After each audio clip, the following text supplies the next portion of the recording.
बना गठिला ताहर गोइल बाजुआ धोके दबा दी का बाड़ू गदा राइल ताहर 2-2 किलो बा धोके दबा दी का नहीं दादा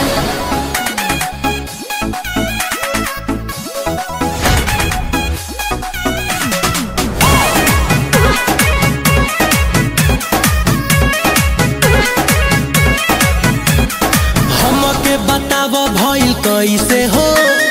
पसरल बा कोहड़ा के जैसे हो तनी छुए दे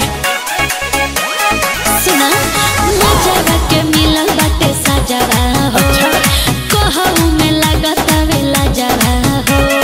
मन रंगीला भइल तो हो पे फिदा धोके दबा दी का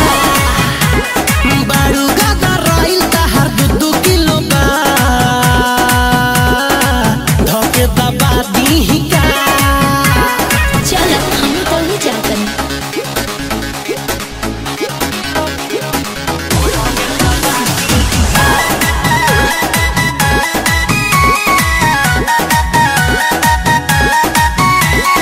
गजबे बदन बाटे गोरे गोरे रसावा भरल बाटे पोरे पोरे अरे हेलो